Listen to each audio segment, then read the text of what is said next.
तर अशा नराधमांना जिवंत राहण्याचा अधिकार नाही असं शिंदेंनी म्हटलंय। पोलिसांचं अभिनंदन आणि न्यायाधीशांचे आभार एकनाथ शिंदेंनी मानले। त्यामुळे एकनाथ शिंदेंनी या सगळ्या निकालावरती आपली प्रतिक्रिया दिलेली आहे। या आजच्या निकालामुळे हा बेंचमार्क निकाल आहे।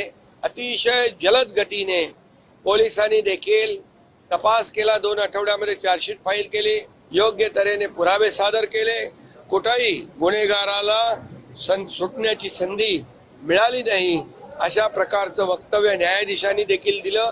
आणि आम्ही पूर्वीच सांगितलं होतं, अशा प्रकारच्या अमानुष आणि निर्गुण हत्याकांड करणाऱ्या, माणुसकीला काळीमा फासणाऱ्या आरोपीला जिवंत राहण्याचा अधिकार नाही आणि ते आज सिद्ध झालेलं आहे।